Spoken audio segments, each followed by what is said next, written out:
Okay, the school year is now in full swing for most students in Ontario, but there's still some uncertainty when it comes to staffing. With contracts expiring for 5 major unions representing teachers and education workers, support staff, will students find themselves caught in the middle? Joining me now, Laura Walton, president of the CUPE School Board Council. Thank you so much for joining me. Thank you.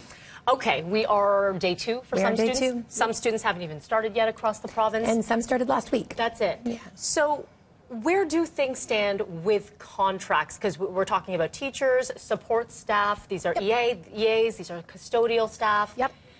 So the contract has expired. It expired on August 31st. So they roll. Yes. Like, legally speaking, contracts roll, except for anything that was a letter of agreement. So it's business as usual as far as we're concerned for the first days of school. We head back to the bargaining table tomorrow and again later on this month. And we're still committed. We were committed. We had over a dozen days of bargaining throughout the summer, trying to achieve a contract before school went back, and we're committed to doing so now that September's here. It sounded optimistic. Education Minister Stephen Lecce sounded like the talks were good. How do you feel? I'm hoping that his optimism translates over into what we're actually seeing at the table. Right now I'm finding that the government and the Trustees Association have been pretty committed to their position, which is significant concessions for education workers, and that's just not acceptable. We see our role as service security. We know that we perform very key functions in the school community for our schools, our teachers, our families, our students, and we want to ensure that that security of service level is there. And what we're seeing right now doesn't show that sort of optimism. Let's talk about the service that we are seeing, or lack thereof from your part. So I think what our concern is that this first week is going to start to show parents that there is some differences that have happened due to cutbacks. So we are hearing stories of parents putting their child on the bus, and there's no EA support there to meet them when they get there because that service has been cut. Their hours maybe have reduced and they're not there. We're also hearing of school boards reducing their cleanliness standards in a percentage-wise, or telling folks that it's okay to clean rooms every other day or only wash around soap dispensers and hand dryers once every 2 days.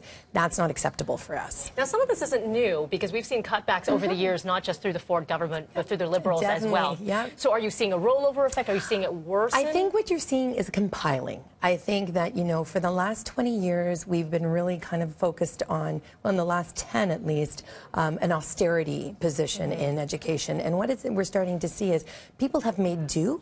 But now we're not able to make do. And now we're starting to see a decline in the service that we're able to provide. And that's very disappointing for my members who want to provide really good service, but they're just not given the hours to do so. Parents watching right now, they want to know, what is this timeline? Could we see work to rule? Will support staff walk off the job? So, will they strike? Always front of mind is that I'm also a parent. I'm a parent of a 13-year-old and a 17-year-old, so a grade 12 who's looking forward to going to university next year. So always front of mind is that, these students are key importance, and that's why we're fighting so hard. We have in the law that actually outlines how we bargain, we do have to give 5 days notice. So there will be no snap decisions. I know a lot of parents will say to me, oh, well, I wake up one morning and find out on breakfast television that there's no school today. Right. That will not happen. There will always be notice of any disruptions.